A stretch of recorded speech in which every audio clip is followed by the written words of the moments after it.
दोस्तों, हम जब भी इन्वेस्टिंग की बात करते हैं तो हमारे मन में एक नाम हमेशा आता है और वो नाम है वॉरेन बफेट का। और आप सब वॉरेन बफेट को तो जानते ही होंगे, और जो नहीं जानते उन्हें मैं बता दूं, ये ऐसे शख्स हैं जो पिछले 20 साल से दुनिया के 10 सबसे अमीर इंसानों में अपना नाम बनाए ही रखे हैं, जो कि अपने आप में ही एक रिकॉर्ड है। और सबसे खास बात तो ये है कि इनकी पूरी वेल्थ इन्वेस्टिंग से ही आई है। तो दोस्तों, आज मैं आप लोग को एक खास बुक की समरी दूंगा जिसका नाम है द वॉरेन बफेट वे। इस वीडियो में हम जानेंगे कि दुनिया के सबसे अमीर इन्वेस्टर वॉरेन बफेट अपना स्टॉक कैसे पिक करते हैं। तो चलिए शुरू करते हैं। Lesson 1, don't buy a stock, buy a business. दोस्तों, आप लोगों ने ये नोटिस तो जरूर किया होगा कि दुनिया में जितने भी लोग अमीर बनते हैं वो कोई ना कोई बिजनेस स्टार्ट करके ही बनते हैं, क्योंकि जॉब से आप सिर्फ अपना जीवन चला सकते हो, अमीर कभी नहीं बन सकते। तो अब सवाल ये है कि अगर कोई बिजनेस स्टार्ट नहीं कर सकता या कोई जॉब में हो तब क्या किया जाए। तो इसका सीधा सा जवाब है, आप किसी बिजनेस के पार्टनर बन सकते हो। मतलब कि आपको उस बिजनेस में इन्वेस्ट करना है। और सबसे इम्पॉर्टेंट बात, आपको ट्रेडिंग से दूर ही रहना है, क्योंकि ट्रेडिंग से आप उतना अमीर नहीं बन सकते जितना आप इन्वेस्टिंग से बन सकते हो। आप बेशक हिस्ट्री उठाकर देख लीजिए, आपको कोई भी ऐसा अमीर इंसान नहीं मिलेगा जो ये कह सके कि मैं ट्रेडिंग करके इतना अमीर बना हूँ। और इसका सबसे खास एग्जाम्पल खुद वॉरेन बफेट है। वॉरेन बफेट ने ये कहा था कि उनको जब भी थोड़ा प्रॉफिट होता था तो वो अपने शेयर्स को जल्दी बेच देते थे। और उन्होंने खुद ऐसा कहा है कि ये मेरी सबसे बड़ी गलती थी। और आप लोग भी खुद देखोगे जब वो अपने शेयर्स को लॉन्ग टर्म के लिए होल्ड करना चालू किए, और इसी कारण उनके कंपनी की वैल्यू भी कंपाउंडिंग के जरिए बढ़ने लगी।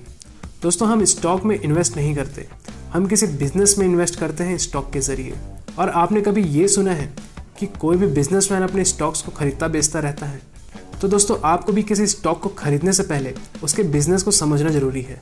चलिए जानते हैं कि वॉरेन बफेट किसी बिजनेस को कैसे एनालाइज करते हैं। इसे हम 4 पार्ट में डिवाइड करेंगे। पहला, बिजनेस क्वालिटी। दूसरा, मैनेजमेंट क्वालिटी। तीसरा, फाइनेंशियल क्वालिटी। और चौथा, वैल्यूएशन।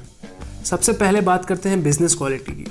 दोस्तों, वॉरेन बफेट ने अपने पूरे इन्वेस्टिंग करियर में सिर्फ 15 से 20 स्टॉक में ही इन्वेस्ट किया है। स्टॉक में इन्वेस्ट करना मतलब एक बिजनेस को चालू करने के जैसा होता है।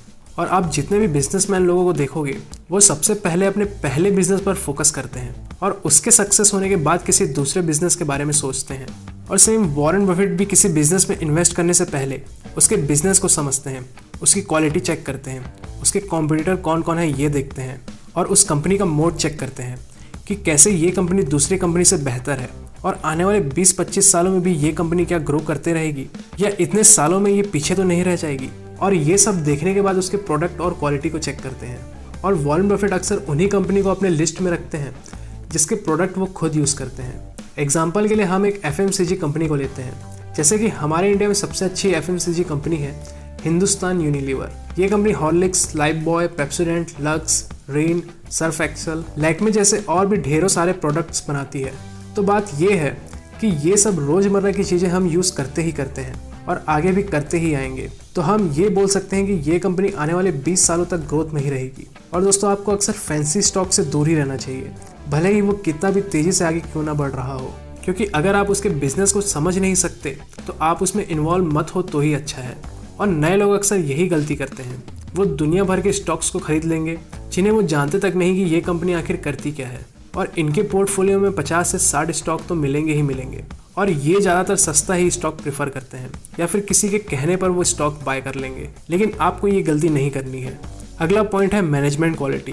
दोस्तों, मैनेजमेंट क्वालिटी चेक करना भी उतना ही इंपॉर्टेंट है जितना कि किसी कंपनी का बिजनेस क्वालिटी चेक करना है। क्योंकि भले ही कंपनी कितनी भी अच्छी क्यों ना हो, उसके मैनेजर्स अगर बेकार हैं तो वो कंपनी आपका पैसा डुबाएगा ही डुबाएगा। आपको कंपनी के हाई मैनेजमेंट लोगों को देखना है, जैसे CEO का रिकॉर्ड चेक करना चाहिए कि क्या कंपनी के मैनेजर शेयर होल्डर्स को सारे डिटेल्स बताते हैं। आप ये भी देखिए कि कंपनी का मैनेजमेंट कंपनी के प्रॉफिट्स को कहाँ और कैसे यूज कर रहा है। कहीं ऐसा तो नहीं कि सारे बोर्ड मेंबर सिर्फ अपना ही जेब भरने के बारे में सोच रहे हो और कंपनी अपने प्रॉफिट को डिविडेंड में दे रही तो ठीक है, या खुद में री इन्वेस्ट कर रही तो ठीक है। आपको ऐसे कंपनी में इन्वेस्ट बिल्कुल नहीं करना है जहां पर कंपनी के पास प्रॉफिट तो आ रहा है लेकिन ना वो कंपनी डिविडेंड पे कर रही है और ना ही उसका शेयर प्राइस बढ़ रहा है। इसका मतलब यही है कि उस कंपनी का मैनेजमेंट फ्रॉड है। और वॉरेन बफेट ये कहते हैं कि भले ही आपको कितनी ही अच्छी डील क्यों ना मिल रही हो, लेकिन वो इंसान अगर गलत है तो वो डील आपको नहीं करनी चाहिए। जैसे कि यस बैंक के साथ हुआ था। इनके मैनेजमेंट डायरेक्टर पर मनी लॉन्ड्रिंग का केस फाइल हुआ था और इनके खिलाफ 466 करोड़ के फ्रॉड के केस में FIR भी हुआ था। दोस्तों अगला पॉइंट है फाइनेंशियल क्वालिटी। इस फेज में बहुत सारे फाइनेंशियल रेशियो आपको देखना पड़ता है, लेकिन वॉरेन बफेट सिर्फ 3 चीज़ों में ही फोकस करते हैं। पहला है डेब्ट टू इक्विटी रेशियो। दोस्तों किसी भी कंपनी का डेब्ट टू इक्विटी रेशियो कम होना चाहिए या फिर 0 होना चाहिए, तो ही वो कंपनी सही मानी जाती है। आसान भाषा में जिस कंपनी के पास डेब्ट यानी कि कर्जा कम हो या हो ही ना, वो कंपनी कभी बंद नहीं होगी। दूसरा है रिटर्न ऑन इक्विटी, जिसे हम शॉर्ट में ROE भी कहते हैं। ROE किसी भी कंपनी में इन्वेस्टमेंट पर कितना रिटर्न मिला ये बताता है, और वॉरेन बफेट उन्हीं कंपनी को सही मानते हैं जिसका ROE 20 से 25% हो।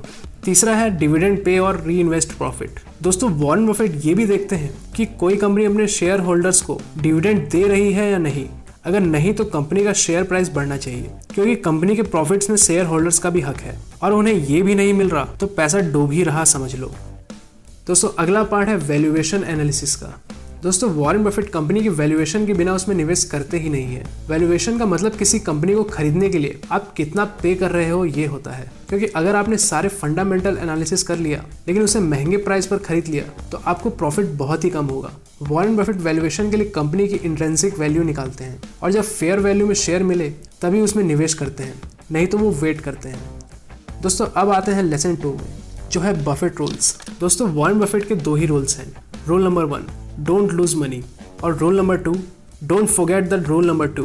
दोस्तों ये सबसे खास बात है कि आपको अपना पैसा कभी भी नहीं गंवाना है, क्योंकि अगर आज आप अपने इन्वेस्ट किए पैसे गंवा देते हो तो आप सिर्फ यही नहीं खो रहे, आप इस इन्वेस्टमेंट से आने वाले सभी प्रॉफिट्स को भी खो रहे हो, और कंपाउंडिंग के जरिए आप जो कमाने वाले थे वो सब भी खो रहे हो। फॉर एग्जाम्पल, अगर आज आप 1 लाख रुपए इन्वेस्ट किए और वो कंपनी डूब गई तो आप सोचोगे कि चलो 1 लाख रुपए का ही नुकसान हुआ, पर नहीं, ये आपकी नासमझी होगी।